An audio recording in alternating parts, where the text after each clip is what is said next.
Did you just go live with me and yawning? Yes, I did. Hello, everybody. Welcome. I'm Lee Camp, joined by the always amazing Eleanor Goldfield, who is waving at the camera. It puts a lot of pressure on me when you say that. To say I really hello? wish you would stop saying that. No, when you say amazing, especially right now when I'm really tired, it puts a lot of pressure on me, and I wish you wouldn't do it. All right. The Thank you. moderately amazing Eleanor Goldfield. No, sometimes amazing. Sometimes really fucking tired. The really fucking tired Eleanor Goldfield. Thank you. Welcome, everybody.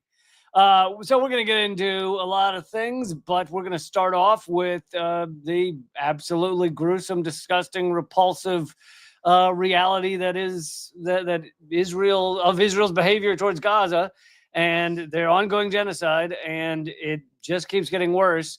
And here's what Robert in Lakesh is saying. He does great journalism on Gaza. He says Israel's ground invasion of Gaza begins with one of the deadliest mornings yet. From land, air, and sea, northern Gaza is being bombed nonstop. The dead are too many to count. At least 9 populated civilian buildings bombed after 8 weeks of starvation. Where is the media? And of course, he means the mainstream media is barely covering this. Also, yesterday was Nakba Day, in case. Yes, which I think was part of Israel's point. Let's be as brutal as possible on the day they the day they remember the Nakba. And yes, to those of you in the chat, it is only here for Eleanor Day. Aw, warm fuzzy feeling, no offense. Thanks. I am only here for you guys. Al Jazeera is... Wait, you're not here for me? I was wondering how long I'm getting left out of everything here. Jeez. I was wondering how long it would take you to get the joke.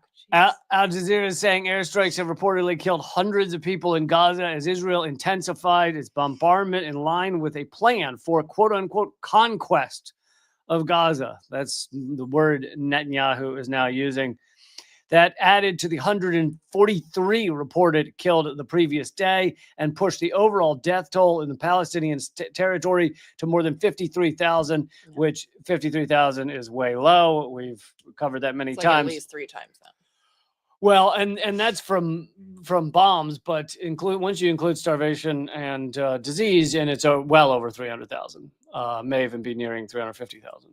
Well, and not only that, but starvation, but also I'm not going to describe it in detail because it's horrible, but you see videos or images of people who have had limbs amputated, but they don't have the medical supplies to ensure that things like gangrene don't set in. So people are dying of totally avoidable complications from things like amputations, or even just like a wound from shrapnel or something like that. They're dying because they don't have the appropriate medical supplies to deal with it. So those are not counted as the direct death count, when of course they should be, because people don't just walk around normally and have their legs amputated. So it's like those should be considered in the overall death count, but they're not. So whatever death count you see that's official is like many times under the actual death count.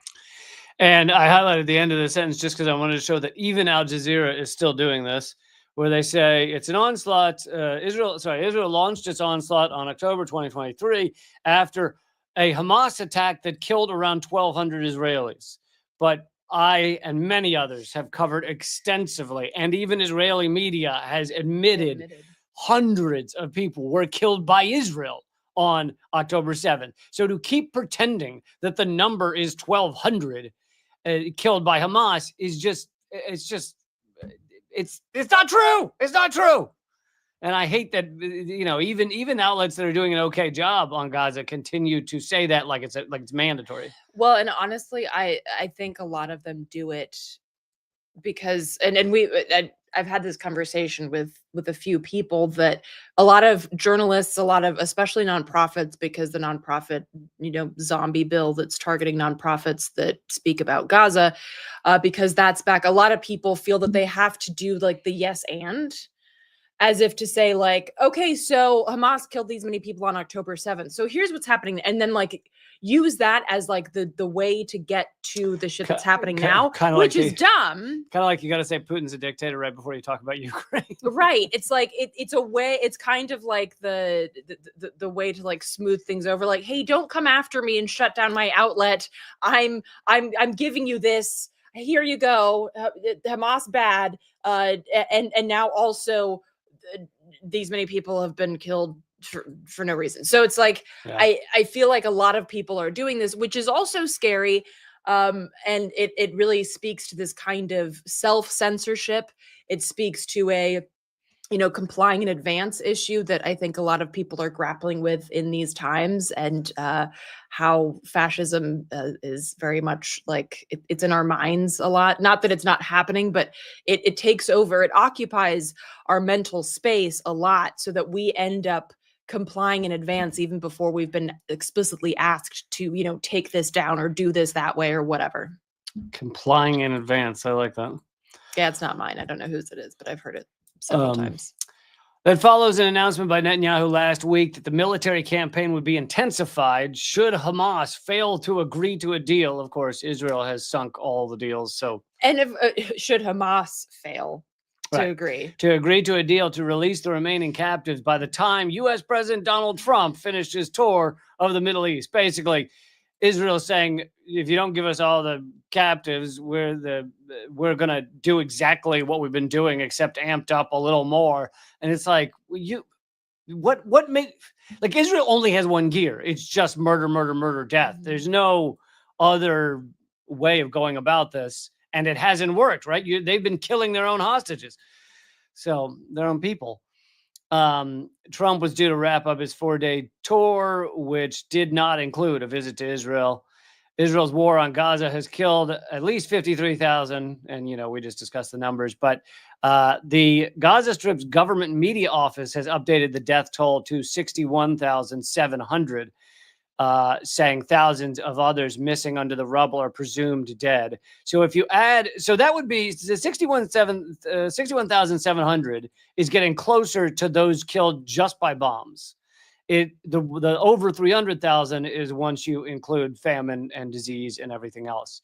But because we've often said that the 53,000 is without the missing people being counted. I'd also, like, since we're on the topic of the health ministry and things like that, I would like to bounce over to this one. I know it's on Instagram, which you really love. Oh my God, do I love Instagram. If Instagram wants to pay us to as a sponsor, that'd be like amazing. So this is a post by an organization called Medicaid Palestine. And the Ministry of Health in Gaza has issued urgent warnings about a catastrophic collapse in the healthcare system. This is posted today, Friday, the 16th of May. Israel's 75-day total blockade, forced displacement orders, and bombardments on tents, hospitals, and schools continue to drive a growing number of casualties, displacement, and extreme levels of deprivation. And they go through some of the numbers that include 686 attacks on healthcare areas in Gaza, affecting 122 health facilities and 180 ambulances. And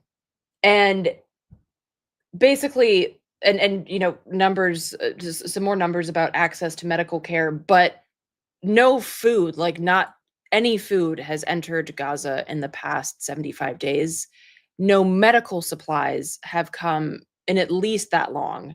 A friend of mine is a doctor in central Gaza, and he has not, like, even during the quote unquote ceasefire, they weren't getting medical supplies in. So they've had to make do basically since this whole latest episode of the Nakba has started on October 7th. They haven't had access to appropriate medical supplies.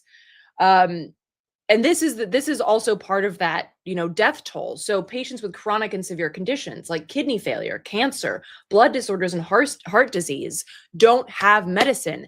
These should be included in the death toll, because these people would not die of shit that people would be able to address and either cure or at least treat, so these people could live long lives, if they weren't under a medical blockade. So this should absolutely be considered in the death toll that goes on, that goes on Israel's record, if anybody's even keeping track anymore. Since the 22nd of April, only one patient has been medically evacuated. Around 12,500 patients, including over 4,000 children, remain in urgent need of medical evacuation.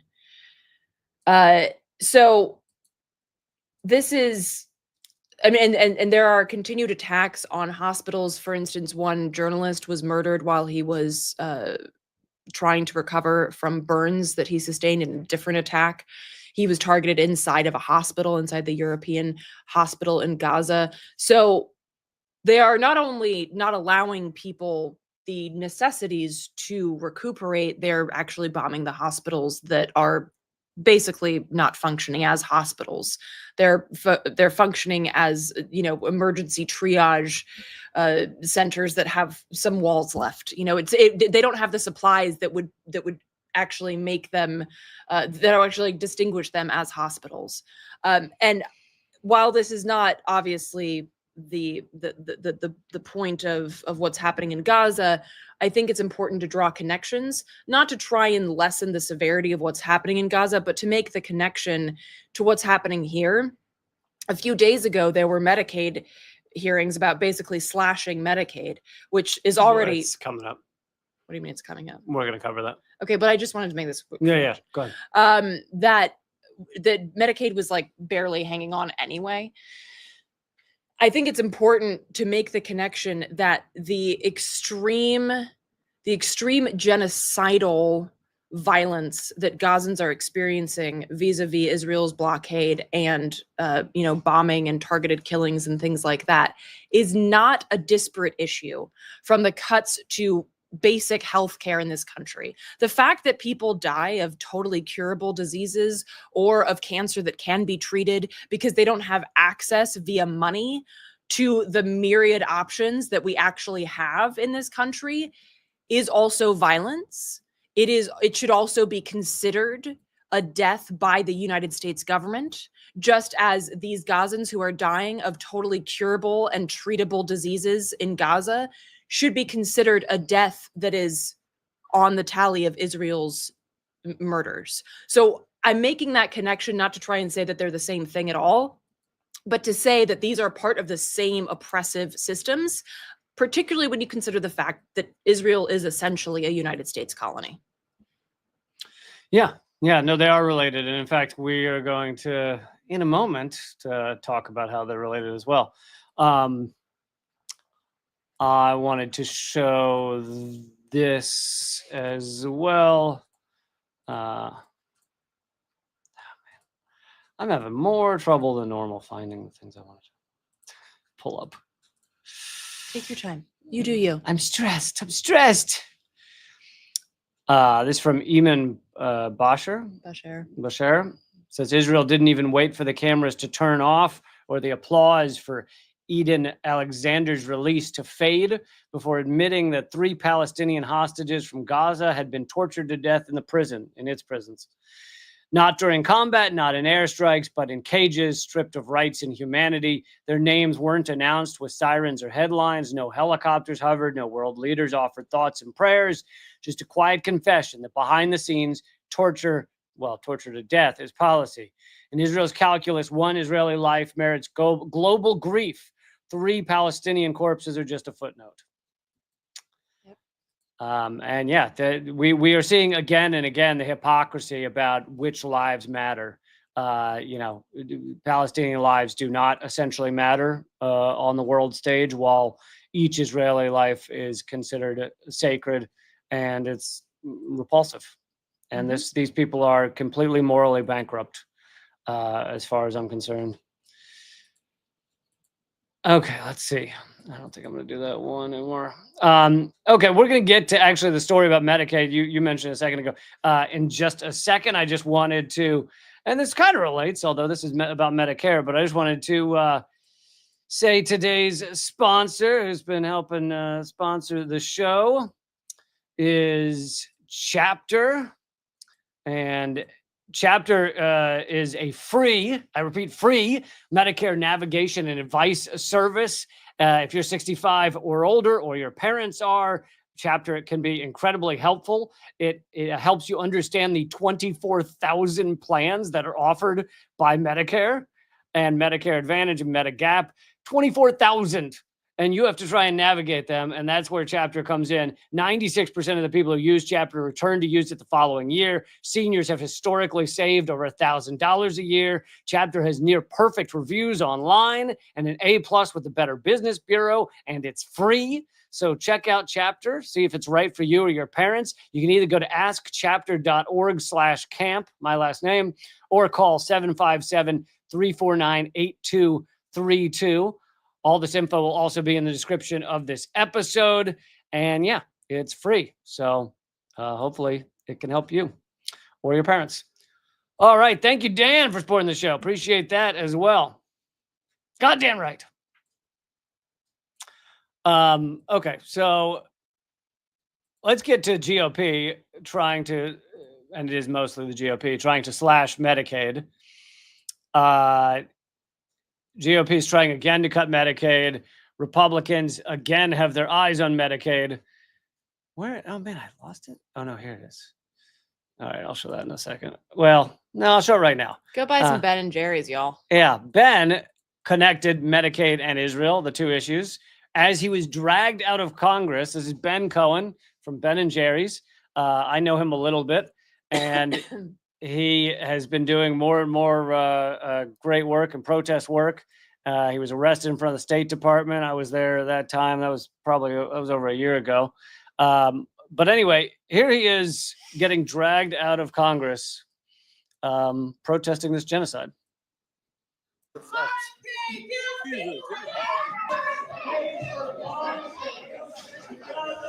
Members of the audience are reminded disruptions will not be permitted while the committee conducts its business. Capitol Police are asked to remove the individuals from the hearing room.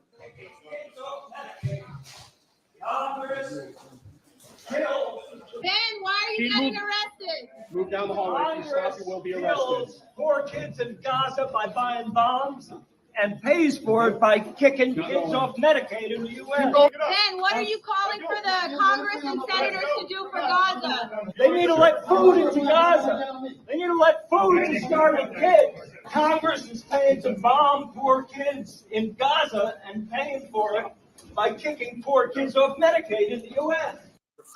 I just like to point out that I think it's hilarious that they call Congress the House of the People.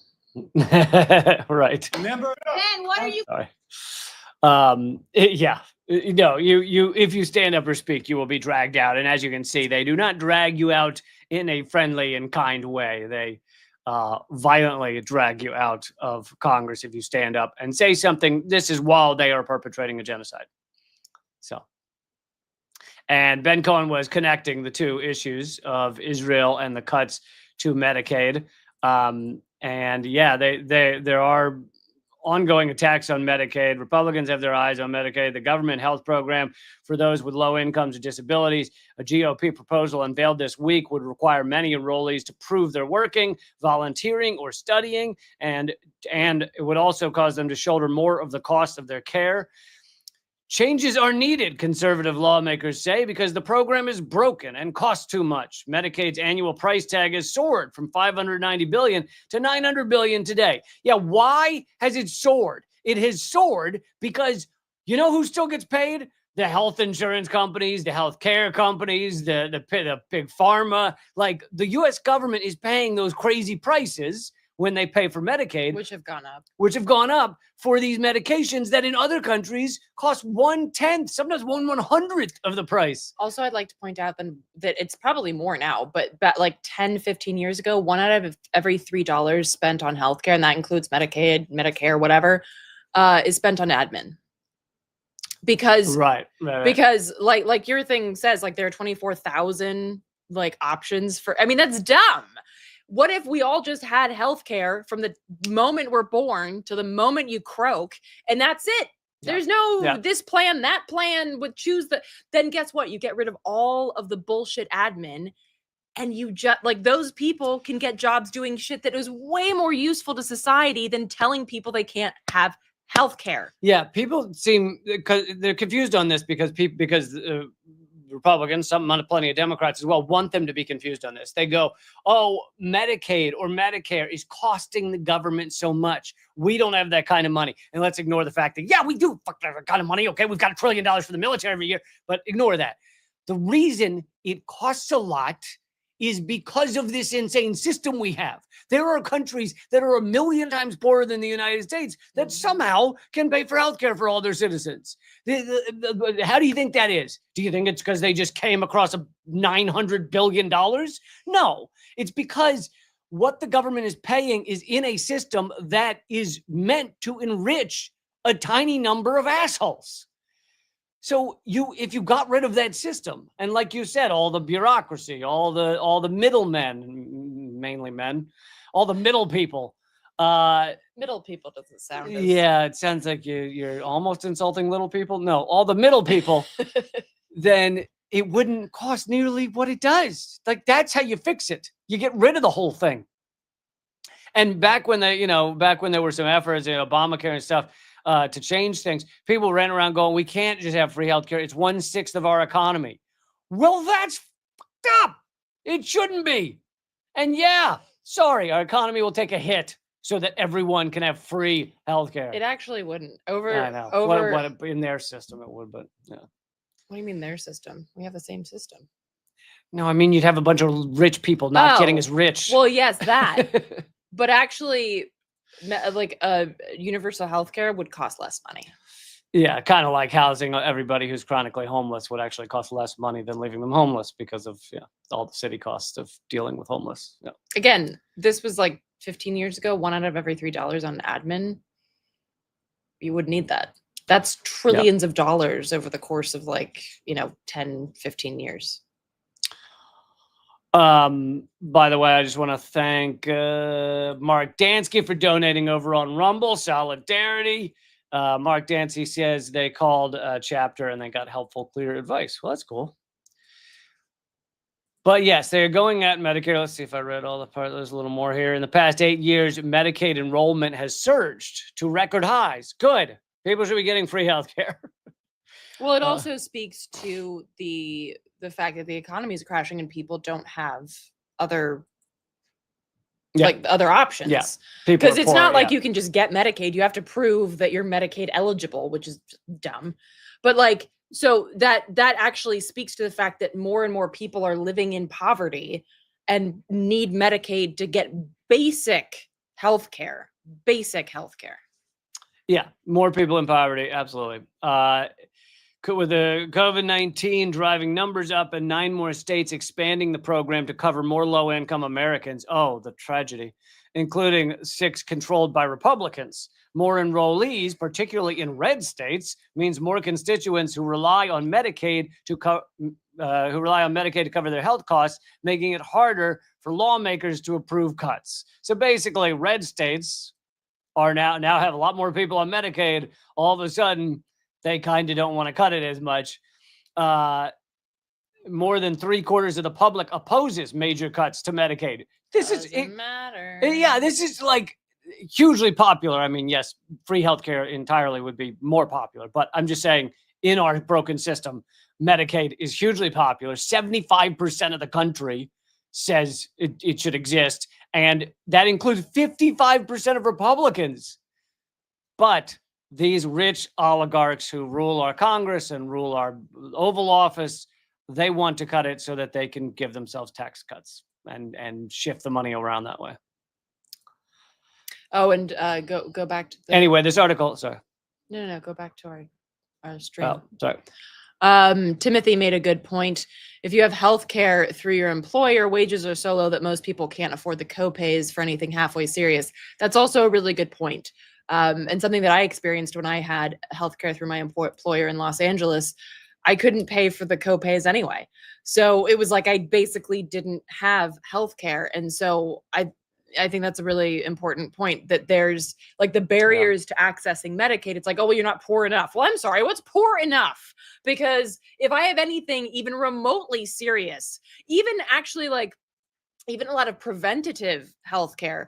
There are some screenings that are done for things like cervical cancer and things like that cost more money than just a regular pap smear. If they have to like go and see you again for something where they have to go in there and dig a little bit deeper, that is a different, that's not just like your regular pap smear. And so that requires more money. Well, what are you going to do if you don't have that money? I guess you'll just have cervical cancer. I mean, it's because you're not poor enough to access Medicaid. Yeah. I'm preaching the choir. And everybody who lives in this country knows if you're not from this country and you're listening, yes, it's this bad. And similarly, wait, sorry, sometimes when I'm trying to stop me if you mention this, but I think you were mentioning something close to it. There are people on Medicaid who are really close to the line of how much they're allowed to make, and they won't take other jobs that they could get, like especially the freelancers or something. No, because then if I get past this line, then I can't get my Medicaid, and then I'm disabled, what have you. I would be completely screwed if I didn't get Medicaid, so I can't work anymore. It's the same thing with housing vouchers. How insane is that? A lot of people get housing vouchers because they can't afford housing, but then if they make enough money to like afford food, they'll lose their housing voucher. So it's like, okay, do I want shelter or do I want to eat? Yeah. It's like these are legitimate decisions that people have to make and that people do make on a regular basis, especially people with children. It's like it is. Yeah. Okay. As a palate cleanser, I'm going to bring up the for the day, the is it onion or is it not article. I've seen this. Have you really? Yeah. Damn it. I really wanted to surprise Eleanor. Because we used to live right around the... We'll get to that. She's the queen of giving away punchlines. All right. But the rest of you can decide, although you can see it's a real article. But is this the onion or is it not? Robert F. Kennedy Jr. submerges in a creek with high bacteria levels, including E. coli. And this was a creek that we used to live next to. So there are literally signs. If you walk along Rock Creek Park, there are literally signs, like big ones, like not tiny ones, like big fucking yellow signs that say there is sewage in this creek. No, you don't swim. You can see the sewage like pipes pumping into the. I used to go running along there a lot, and it's beautiful. The park is beautiful, but. Everyone pretty much knows that water is fecal water, and who are these poor kids that he forced to? His grandkids. Health and Human Services Secretary Robert F. Kennedy Jr. shared photos of himself submerged in Rock Creek Park, in Rock Creek, with his grandchildren, despite long-standing warnings that high bacterial levels make the Potomac River tributary unsafe. And why did he According to because he's an idiot. According to the EPA, Rock Creek has been found to have fecal contamination from sewage and high levels of bacteria, including E. coli. Because there's sewage in it. And this is the guy who's the head of Health and Human Services. You'd think he might know? No. Have you heard his? He literally said the other day that like only really sick kids should die of measles. Oh yeah. As if that's okay for sick children to die of a disease that was essentially eradicated until like people like him came along. Okay. It's like it's okay for them to die. Agreed. So I'm surprised you didn't force his fucking grandkids to drink.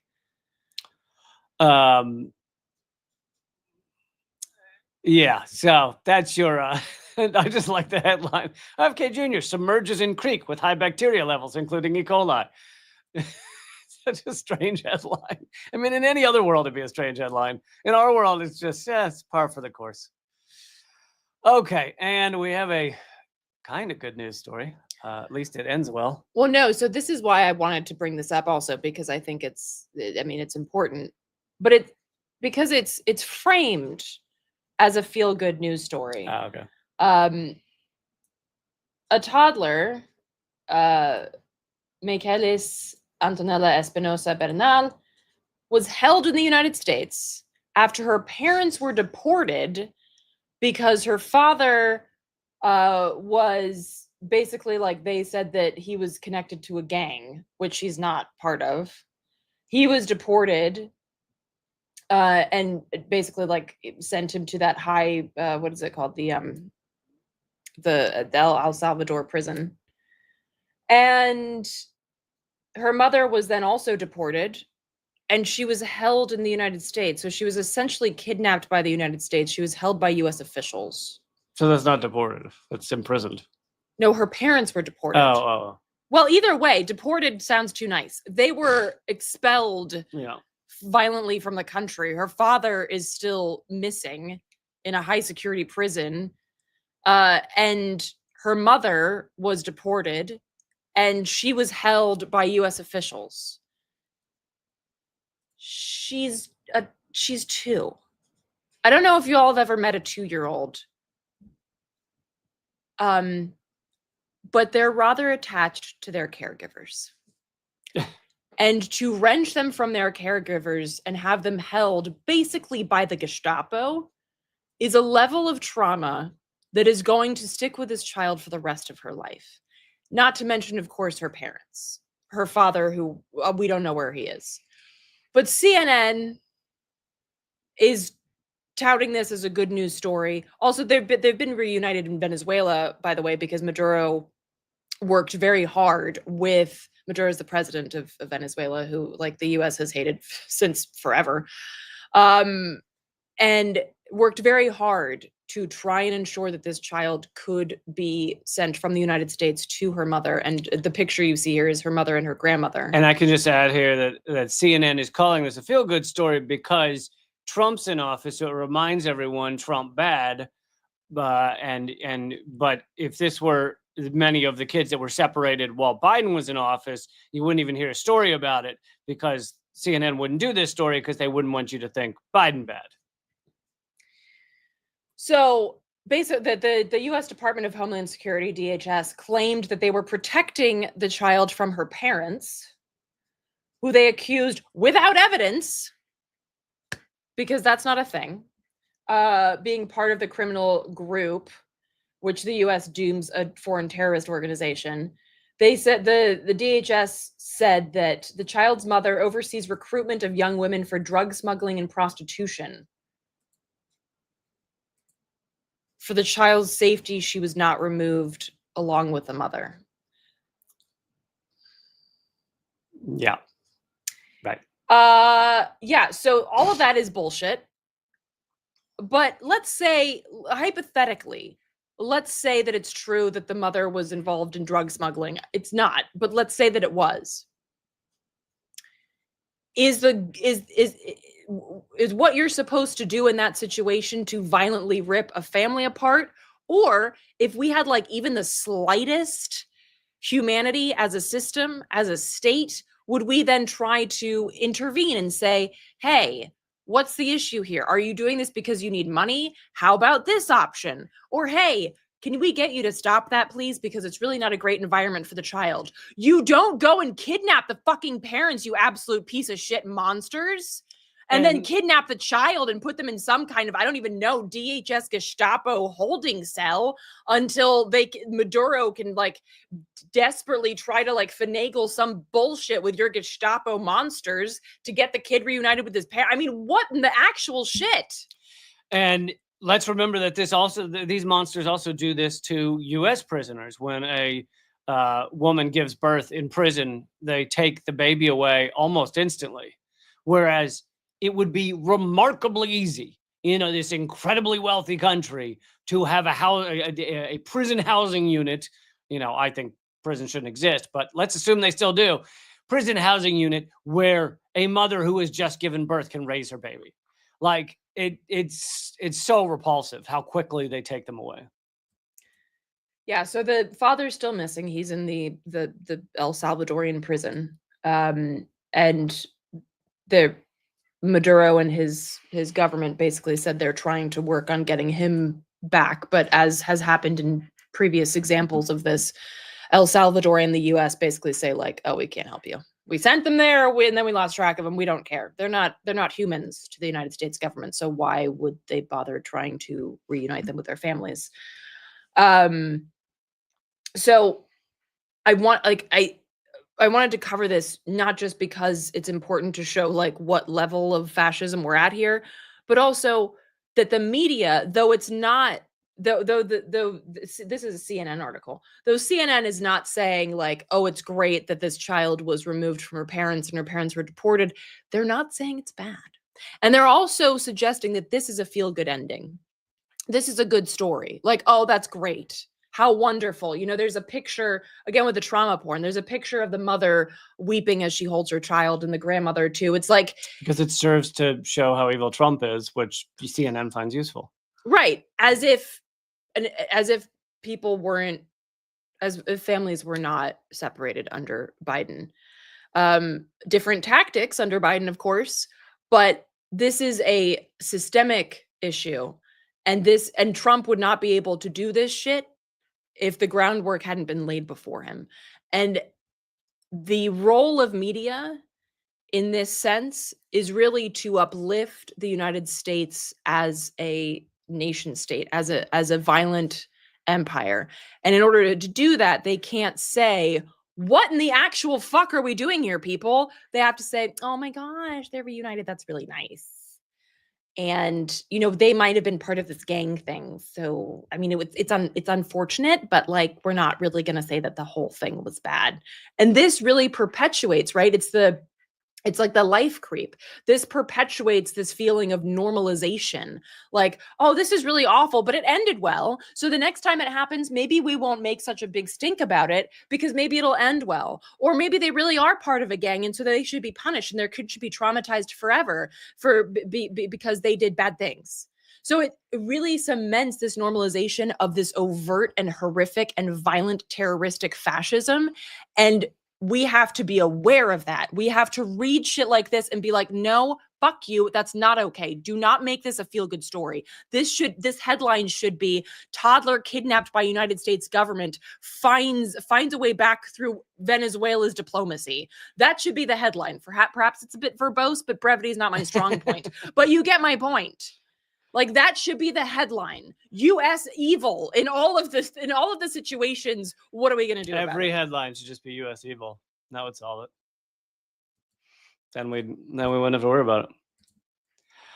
All right, let's. Well, since this actually fits with that story, let's do how the boosting of the ICE budgets.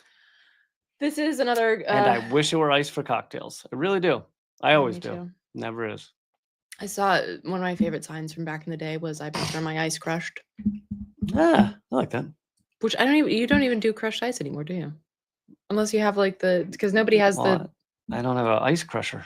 No, I know, but people don't use like do people use I don't know what words you're the thing with the press it on the freezer. Remote control. You put and then you press the little back thing and then do refrigerators still freezers still I mean, I'm sure they do, but still do shit out them? Crushed ice. Still dispense crushed anyway, ice. That's not the point. Yeah. Okay. Okay.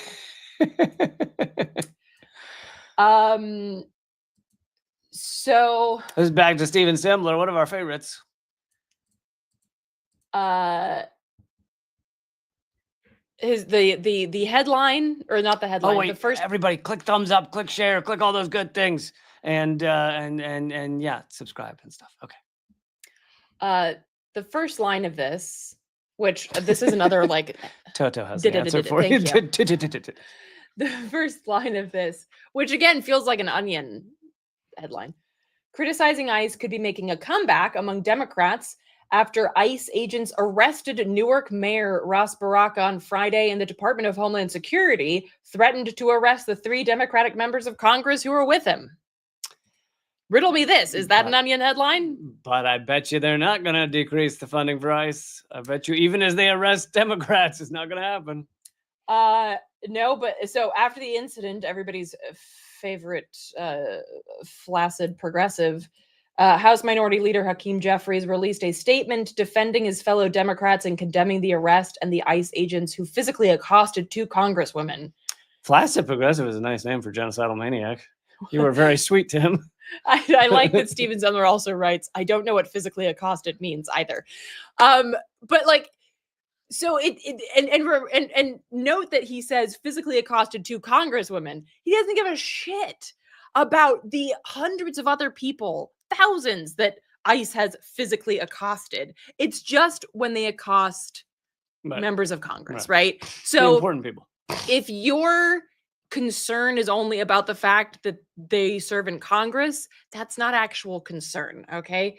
But so basically, like, Stephen's making the point here that this is all bullshit. And they care only because they themselves and their friends and their buddies who they go out in DC and have beers with, they don't want to be in the crosshairs. They want to be behind the guns steering it, right? But let's be clear, they're steering it in the same direction as the Republicans. They might not shoot quite as often, but they're steering the damn gun. So that is what Stephen's point is here too. If you look at the graph, the budget from the boosting of ICE's budget from 2016 through basically now, you see that there's an incremental rise across the aisle. Both parties have increased ICE's budget.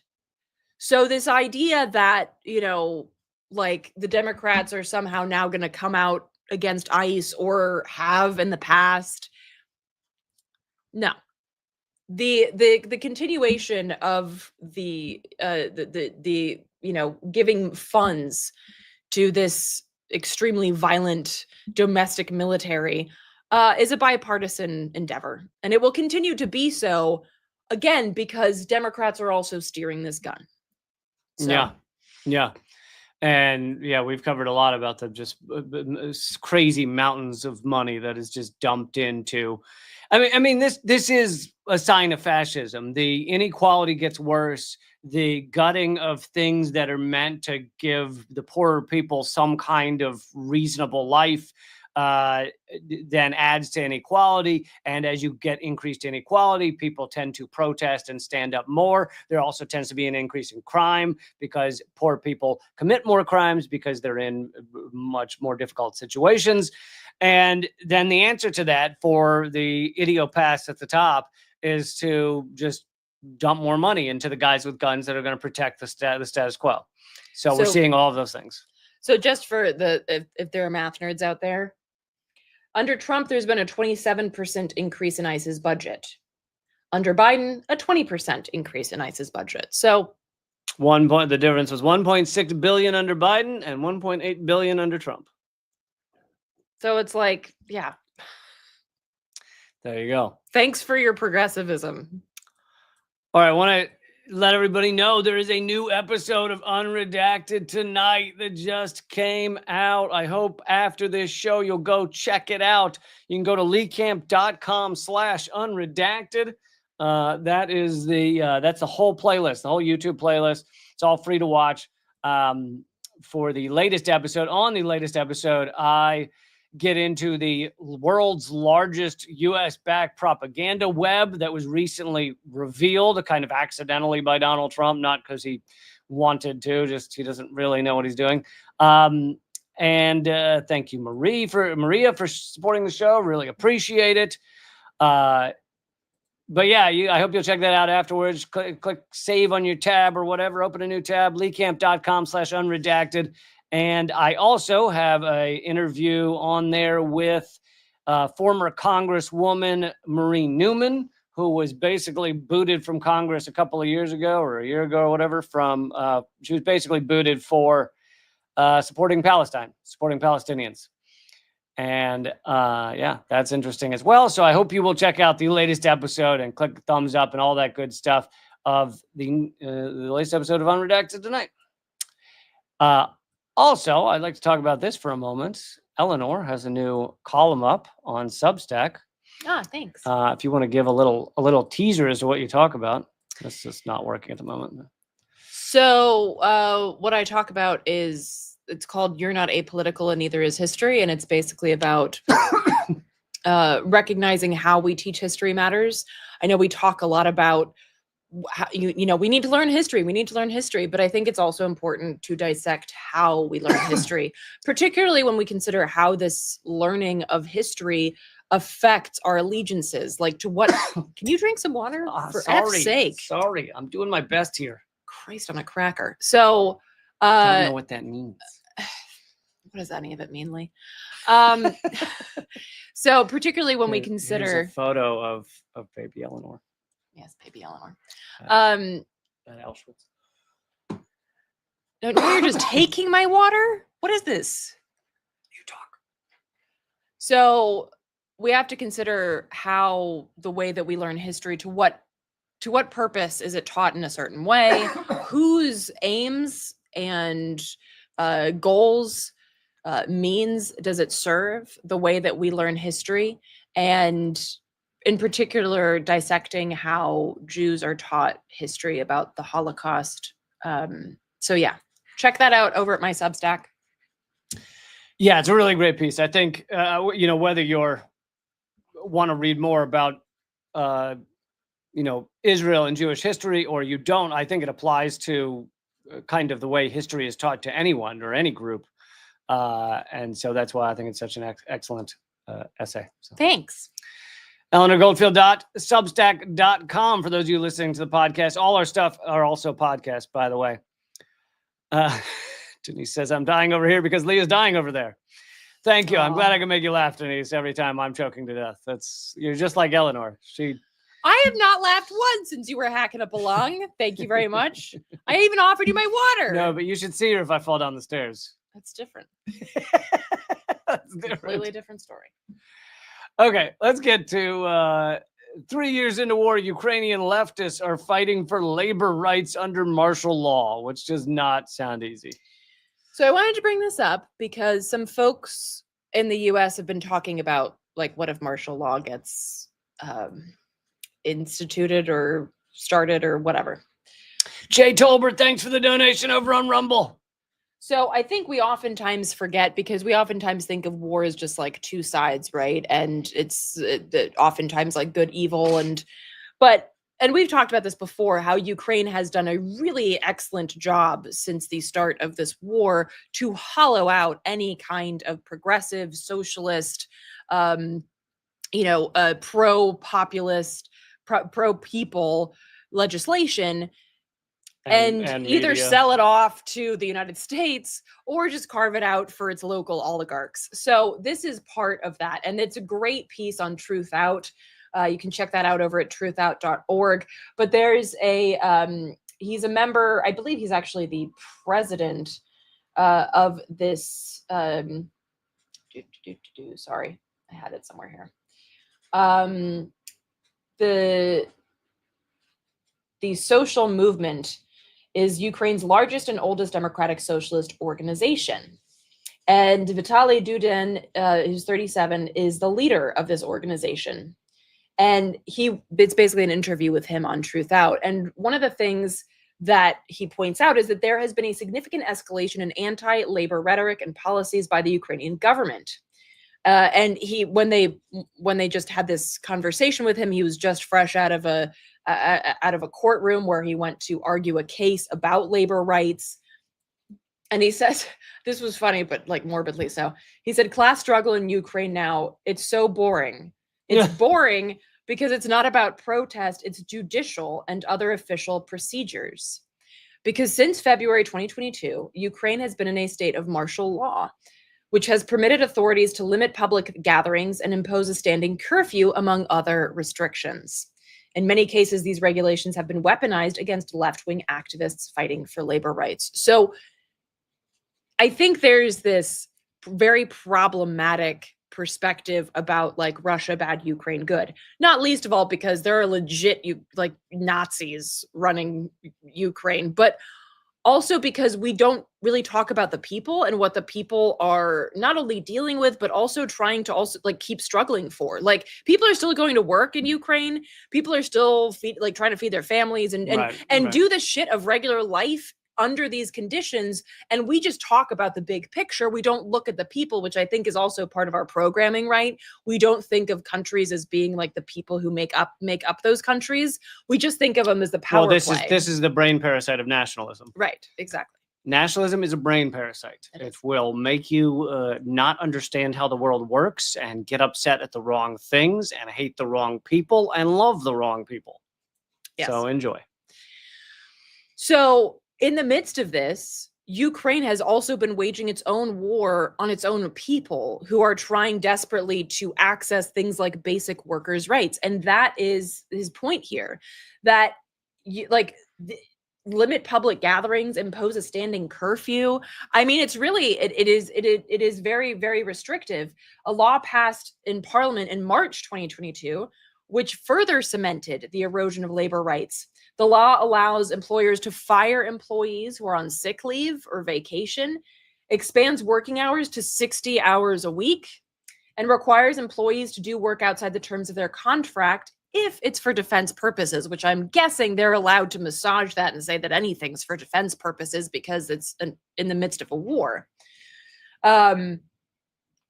And as he points out in the interview, there have been these alterations to labor policy, which basically, in all the cases, are in favor of the employers. And there's no time limit to the law. That's the other thing.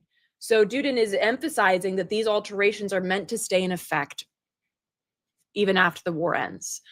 And this is part of like what Naomi Klein talked about with like shock doctrine, right? You do all of this shit when the population is so exhausted and just trying to survive that by the time the dust settles, they're like, I'm sorry, what? I have no rights. And by that time, it's way too late because this shit has already been cemented. I mean, it's not ever too late to fight for your rights. But my point is like, it's already been cemented because they did this shit while bombs were literally falling. Yeah. And there's a bunch of ways to do that. One is to wait for catastrophe to happen. Another is to manifest a catastrophe so that you can say, oh my God, there's a catastrophe. We need to take away all your rights because there's a war going on, which is actually Trump's kind of doing that right now, pretending that that immigration is some sort of like invasion, like military invasion of the country. Or the other thing, and actually I kind of give it away, is to just pretend something that's not actually that bad or not bad at all is catastrophic.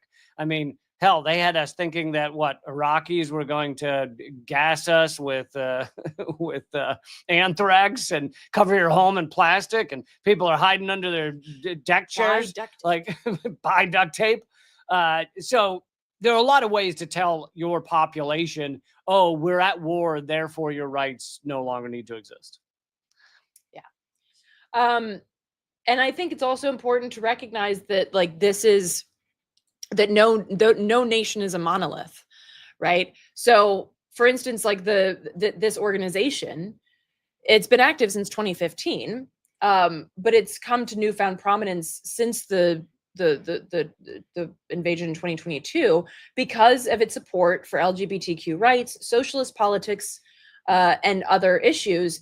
And I think that, yes, there is an issue of Nazis in Ukraine. Does that mean that every Ukrainian's a Nazi? No. And I think that this is also one of those moments where we have to look at the mirror image in our own nation. Is Trump our president? Yeah. Does that mean that everybody in the US wants him to be our president? No.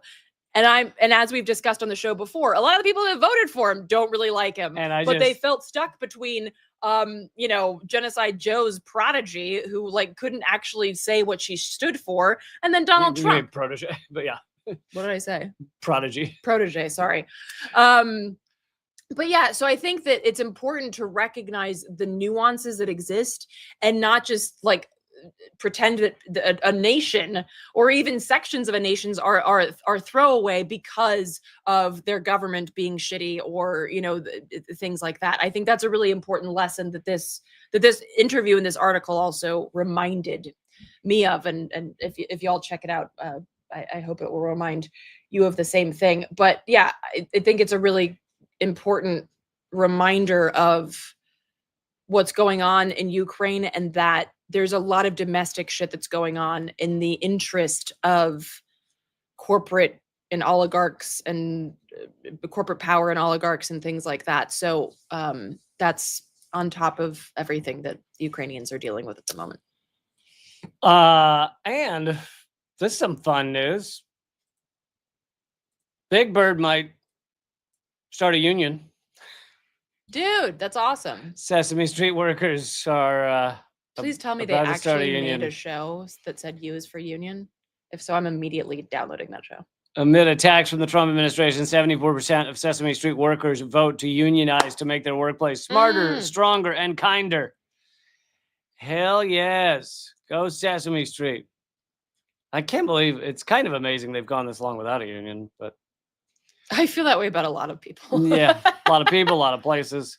And then I just wanted to throw this in here as a warning to you guys. I'm lucky that I have not been a big Red Bull drinker, but apparently Red Bull is great for fueling cancer.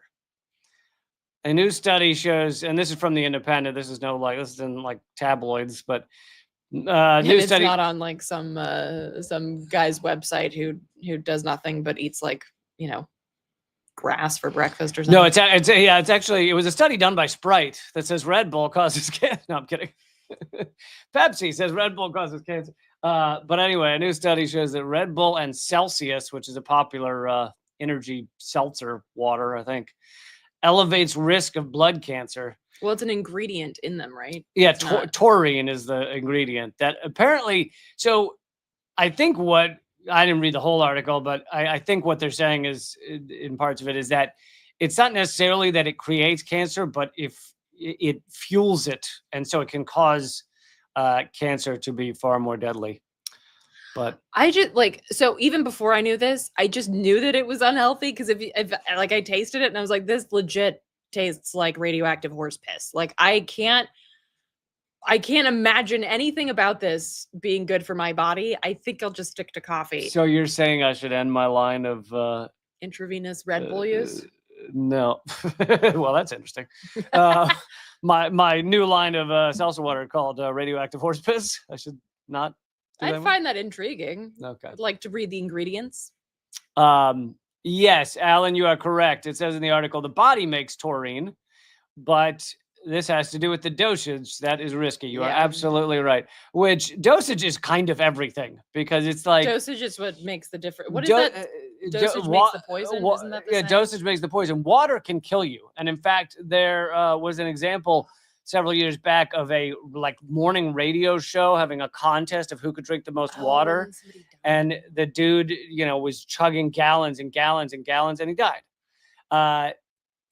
So literally dosage is everything. Is that morning shows are dangerous. That's my take. Well, I wasn't talking about those who just died from morning shows, which is in the hundreds. Yeah. Morning radio shows. I've almost snuffed it several times being on morning radio shows. Yeah. Oh, well, then that's another thing where you want to kill yourself because you're on morning radio. Yeah, I've been through that too. But anyway, I want to let you guys know to back off the Red Bull and the Celsius because I love you guys and I care about you. Drink out of Rock Creek Park instead of drink out of Rock Creek Park, and too high a dosage of sunshine can also kill you as well. So, that's why I live in a bat cave. All right, folks, we're wrapping up, but I will be back with a live stream Monday, 3 p.m. Eastern, noon Pacific. But also, I hope you check out the newest episode of Unredacted Tonight. I hope you help me keep that show going. Just share it with your friends. Let people know that Redacted Tonight is back. And and I started. Well, I'm not gonna make it.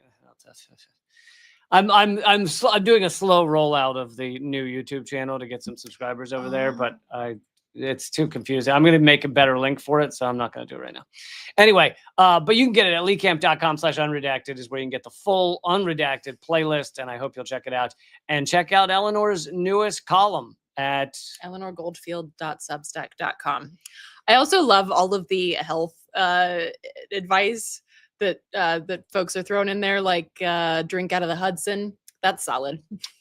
I like Hirachnu says we are dying every single day. I mean, from the moment you're born, true. dude. From the moment you're born, you just start dying, which sucks. On that positive note, hey folks, everybody dies. All right, good night. Tip your wait staff. I'll see you Monday and keep fighting.